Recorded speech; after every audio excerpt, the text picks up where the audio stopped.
My husband grabbed me by the arm and laid me down on the bed, then reached out and turned off the light. My breath began to tighten. I didn't know what he was about to do to me because until now, nothing like this had ever happened between us. The word romance had never existed in my life. This was the first time he had come close to me in a romantic way. Otherwise, he would always approach me as if someone had forced him to. I lay there holding my breath as he placed his lips on my forehead and started kissing me. Then slowly, as my breath caught, he began to absorb into me. And at that moment, I was utterly shocked. He stayed with me like that the entire night. My name is Anum. I had been married for a full 15 years, but in those 15 years, I never experienced the joy of married life. Those private moments that every woman spends joyfully with her husband, moments that erase all the fatigue of the day, they were never mine. Because my husband had never fulfilled my rights. Even now, he was returning after 5 full years, and there was no joy on my face, only a strange tiredness in my mood. I knew I had to endure the same again, his emotionless closeness, his using me, then walking away as if it meant nothing. All of it had gone beyond my ability to bear. Whenever my husband returned, I would just hand over my lifeless body to him. He would fulfill whatever need he came for and then leave the room. The thirst within me, emotional and physical, never faded in these 15 years. I was preparing for his return with a heavy heart. I knew he would arrive and go straight to his mother's room, and even when he'd come to mine, he would still not give me the happiness and time I truly deserved. That's what I had seen in 15 years of marriage. He would return for a month after several years, and even in that 1 month, he wouldn't fulfill my rights. He was always tired. I had stopped complaining because I had become used to living without him. I had strangled my own sexual desires, the desire that is natural and lives within every human being. I had rocked it to sleep. I didn't want to go down the wrong path, but on the right path, my companion was never really with me. When I was newly married, it used to torment me terribly. My desire would remain unfulfilled, and my husband would leave. I would ache inside. I wished I could shake him and tell him to fulfill my needs. But being a woman, modesty restrained me. If a man doesn't get what he needs from a woman, he can tear it from her, but a woman doesn't even have the freedom to ask her husband for what is rightfully hers. I was bound by the chains of shame and propriety. I could never bring myself to tell my husband that I was not satisfied with him, that I needed more of him. I thought he would understand on his own after a few days. But my husband, he had only managed to spend the first 15 days with me after marriage. Then he went abroad. After he left, I became pregnant and gave birth to a daughter. He didn't even return for the birth of his child. In fact, he came back 3 years later. By then, I had a tiny baby girl in my arms who took up all my time, and all the housework was on me too. I could barely manage to give time to my husband, and even the time I did give him, he was never truly present with me. Slowly, the distance between us kept growing. That's why today, when I heard the news of his return, I didn't feel much happiness. At my mother-in-law's request, I prepared all of my husband's favorite dishes. My daughter, who was now 10 years old, wasn't particularly excited about her father's return either, because whenever he came home, he never gave time to me or her. He would just sleep the entire time. Now I didn't feel any joy in his return. My daughter was acting completely normal, as if her father was coming back after 5 days instead of 5 years. She was busy with her studies while my mother-in-law had turned the whole house upside down. Make Ashraf's favorite meals, prepare the room according to his liking, and so on. She had also called over my married sisters-in-law, and when Ashraf returned that night, the house became loud with chatter and excitement. My sisters-in-law dined with their brother, but I didn't even get a chance to sit and speak with my husband for a few peaceful moments. I wasn't even able to sit at the dining table with them. I spent the entire time just serving everyone. Though I did notice that my husband didn't eat properly, then he went to the room and I began washing dishes in the kitchen. It was always like this. His sisters would eat and leave, and I would spend hours cleaning up in the kitchen. But just half an hour had passed when my husband, Ashraf, came quietly into the kitchen from behind and gently wrapped his arms around me. His gesture shocked me. In all 15 years, nothing like this had ever happened, not even in the early days of our marriage. This was the first time he had ever stepped into the kitchen. Before I could process what was happening, he softly whispered into my ear in a dreamy tone, "Anum, do you plan to spend the whole night in the kitchen? I've been waiting for you. You didn't even eat dinner. Let's eat together first, and then spend some time." I only had a few bites because I was waiting for you. His words transported me to a different world. I looked at him once, then at the messy kitchen around me. Never before had my husband shown any concern over whether I had eaten or not. We had hardly ever eaten together. But tonight, something had changed. He gently washed the soap off my hands, held my hand, and took me to the room. Sitting me on the bed lovingly, he said, "All of this can be done in the morning, too. In fact, I'll talk to Amma tomorrow about hiring a maid for you. How long will you keep doing all this alone?" His changed behavior stunned me. I kept wondering, did he want to talk about something important? Is that why he was acting so differently? Thoughts started swirling in my head. He looked younger than I had ever seen him. The youthfulness I never saw even on our wedding night was now clearly visible. My heart wanted to ask him plainly, "Is there something important you want to say? Is that why you're acting this way?" But before I could say anything, he left the room. When he returned, he had a tray of hot food in his hands. He had warmed the food himself and brought it for me. I felt embarrassed and said, You could have just told me." But he started feeding me with his own hands. The food was barely going down my throat. I was so overwhelmed by his sudden change. After dinner, my husband got up, opened the wardrobe, and brought over a plastic bag and placed it in my hands. My heart skipped a beat because I always feared that the day he returned, he might hand me divorce papers. Because my sisters-in-law used to threaten me with exactly this, that if I didn't quietly adjust in this house and serve them, they would have me divorced. They also knew very well how their brother treated me. With trembling hands, I opened the plastic bag, and inside was a black nightgown. I was stunned. I had never worn such clothes since the day I got married. I looked toward my husband, and his face was lit with mischief. He said, "Even at this age, you look beautiful. If you wear this in front of me, I'll lose all control." I was completely shocked at his words. I refused and said, "I've never worn such clothes before. How can I wear them now?" My husband lovingly pulled me into his arms and said, "You've never worn it before, then wear it tonight. You always complain that I don't give you time. Now that I want to be with you, you're the one running away." His words brought a smile to my face. After all, this is what every wife wants, that her husband gives her attention, shows her love, spends time with her. And now that I was finally receiving all of this, why was I still overthinking? I quickly got up, went to the washroom, took a shower, and washed away the strong smell of garlic and ginger from my body.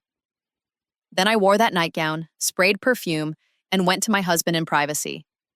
And that night, for the first time, I spent the kind of time with my husband that I had longed for since my wedding night. For the first time, I felt like he was truly with me. He made me happy. So much so that I felt proud of myself. Proud that my husband not only gave me respect, but also gave me the love that had been missing from my life for so long. Then came the next morning. Something happened that surprised me even more.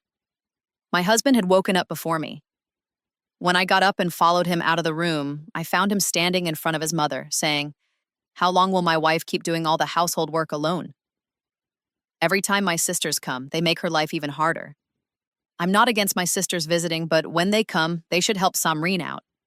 How long can she do all this by herself? She gets tired. She has to teach our daughter too. When I'm away, she bears all the responsibility. So please, show her some compassion. Either hire a maid or I will look for someone myself." My mother-in-law's face changed color. Maybe she had never heard such words from her son before. She couldn't believe it and said, "What magic has Samreen done on you that you're suddenly flying in her love after just one night? You've been married for 15 years and Samreen has handled the entire household until now. So what's changed suddenly?" My husband replied, "Yes, she handled it until now, but now she can't. She's tired. She has responsibilities toward our child too. Show some mercy on her." Saying this, he left the house and I stood frozen, stunned. As I stepped forward and my mother-in-law's eyes fell on me, she said angrily, "What spell have you cast on my son that he suddenly noticed your exhaustion in just one night?" I felt ashamed. My wet hair caught her attention. "Okay?" She was staring intently. I quickly fixed my dupatta and walked away from her gaze to the kitchen. Even after 15 years of marriage, I felt as shy as a newlywed bride. Ashraf had returned many times before. He used to stay for a month. But not even once in those visits did he spend a night with me like he did last night. He used to sit at his mother's feet until 2 in the morning, and then come to the room and fall asleep. Even when he gave me some time, his manner would be so indifferent, like he was just fulfilling a need or an obligation of the relationship.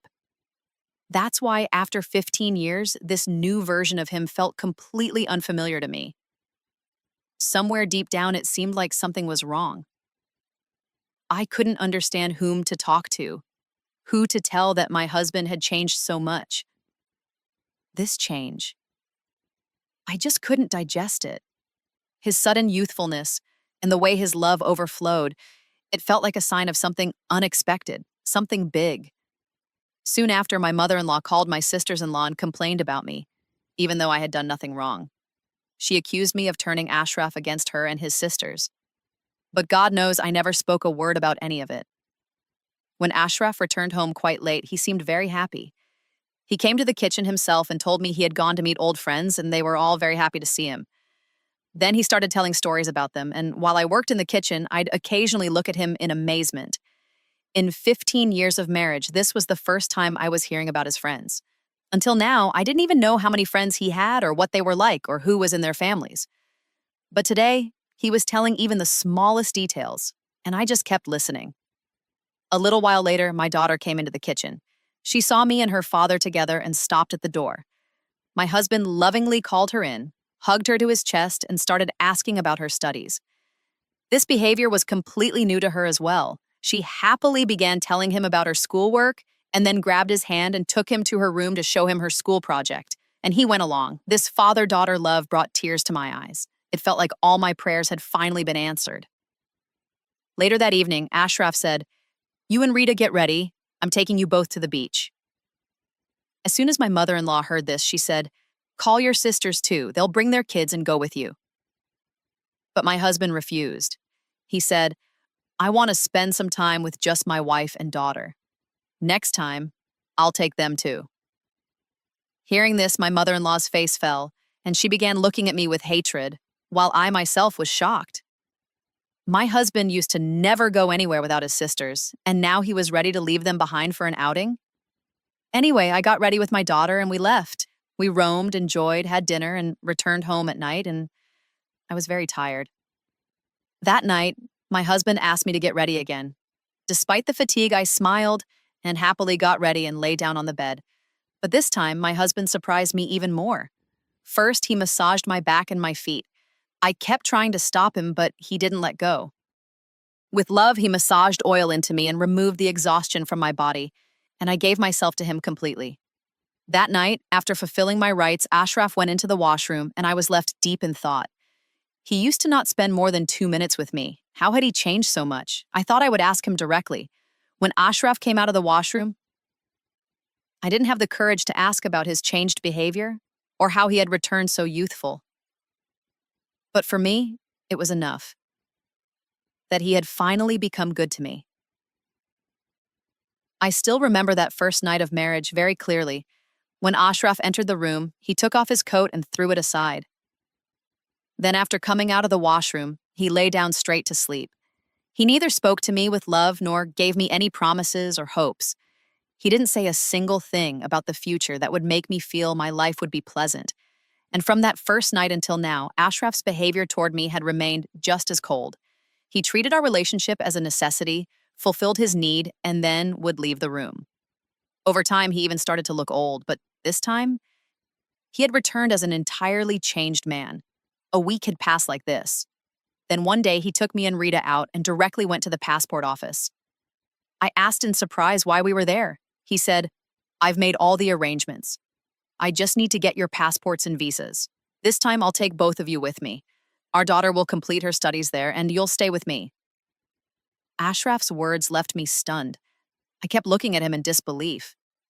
Then he placed his hand on my shoulder and said, "Now I can't live without you. I want us both to spend our whole life together." I asked him about his mother. He replied, "I'll send her to my elder brother's house. You've served her your whole life. Now it's time for my sister-in-law to take care of her for a while." Then my husband had my and Rita's passports made and got our visas issued, without even telling his mother. He strictly told me not to say anything to her either. When the visa arrives, but, he said, I'll talk to her myself. And exactly 45 days later, the visa arrived. When Ashraf finally told his mother, she caused an uproar at home. She said, "This woman is a witch. She's cast some spell on you. That's why you want to take her with you. You lived there without her before. Why do you want to take her now? Didn't you think of your old mother? What will I do here alone?" Ashraf calmly replied, "Amma, please go stay at elder brother's house for a while. All your life, Anum and I have taken care of you. If you spend a little time there, nothing will happen. Anum is my wife. I have responsibilities toward her too. Let me fulfill them now." My husband didn't listen to his mother at all. She even called her daughters over and started a huge fight with me. All the effort I had put in over a lifetime felt wasted. I had done everything possible to win the hearts of my mother-in-law and sisters-in-law. I had erased myself. But still, I got nothing. And then came the accusations, so vile that I was left speechless. But Ashraf said, "Don't take their words to heart. Just come with me now." And then he took me to Kuwait. Our daughter was with us. My happiness knew no bounds. When we reached Kuwait, my husband showed me his home for the first time, and I was stunned. It was a magnificent house, lacking nothing. He said, "Even before I came to Pakistan, I had this entire house set up because I was planning to bring you with me." That night, when he came close to me, I held his hand, sat him beside me, and timidly asked, "Ashraf, how did you change so much? You were never like this before? You didn't used to be this young, nor did you give me this much time. What happened now after 15 years that you changed so suddenly?" My husband smiled and looked at me, and what he told me made my hair stand on end. Ashraf said, "When I returned from marriage, I had a burden of responsibilities. I had to get both my sisters married, but before that, Amma got me married, just so there would be someone in the house to help with chores. Back then, I wasn't mature enough to understand your responsibilities. I didn't even want to get married at that time. I married you because Amma told me to, but I could never fulfill your rights. I always kept running away from you, but then I found out that I was going to be a father, and my feelings for you began to change. I wanted to return, but Amma stopped me. She said, 'First marry off your sisters, then go back.' When I did return, you were busy with the baby. Amma then told me, 'Your wife doesn't need you. She's perfectly happy without you.' And even I felt the same, that you had gotten used to living without me. That's why I left you to your own life, so you wouldn't think I came back just to fulfill my physical needs. But when I couldn't control my needs anymore, I would come close to you, and after fulfilling that need, I would separate from you again. Year after year went by like this. In these 15 years, I came to you only 4 times. And even then, I couldn't fulfill your rights. Each time, Amma would whisper something about you in my ear, something that would make me lose all desire to be close to you. Sometimes, I would even think about secretly marrying someone else in Kuwait. But I wasn't so cruel that I would deceive you and remarry abroad. Then just a few months ago, one of my friends got a call from Pakistan. His wife had suddenly passed away. He cried so much and clung to me, saying, "In all these years, I never even spent a few moments of true happiness with my wife. For my mother and sister's wishes, I sacrificed my married life, and now my wife has left me forever." When he returned from Pakistan, he said, "I made a mistake. I wronged my wife. Now there is no one left in my life. My sisters, for whom I wasted my youth, are happy in their own homes. My mother smiles when she sees me, but she still has other sons to keep her company. But the woman who left her entire world to come live with me, she died alone." He said, "What will I answer God on the day of judgment? I couldn't even fulfill the rights of the woman I took in marriage." When I saw his condition, I realized I've lived the same kind of life. In fact, almost every man living abroad lives this same life. So when I came back home and saw my sisters laughing and happy with their husbands, everyone sitting at the table for dinner, and you working like a servant in the background, I suddenly saw it clearly. Your life was no different than my friend's wife. And then I was gripped by fear. What if you left me too? My sisters had their own homes. Amma had other sons to lean on, but my whole life was you. That very moment, that very night, I decided, I will never leave you alone again. What happened to my friend confirmed my decision. I had already decided to bring you with me to Kuwait. But seeing my mother and sister's attitude that night, I became even more firm that now we must live our life together. The love I should have given you on our wedding night, I showered on you 15 years later. Because for 15 years, I sacrificed our relationship for my family's happiness. But now, I won't sacrifice it anymore. Ashraf said this and pulled me into his arms, and I broke down crying. All the complaints, all the bitterness washed away in those tears. Because now, my husband was truly mine. My patience had finally borne fruit. Today, I am happy in my married life, and my daughter is also very happy with her father. A woman's patience, her effort, it never goes to waste. One day or another, the husband does realize everything. That's why every woman should try to build her home with patience and love. The lives of men living abroad are very difficult. Women may not realize this, but for the sake of their family's happiness, they bury their youth and sacrifice their lives in silence. Even I never realized it before, but now that I live abroad with my husband, I see with my own eyes how hard these men work. I'm amazed at how much they endure to keep their families running. That's why, my dear sisters, if your husband lives abroad, show him your love. Make him feel valued and do everything you can to keep him happy.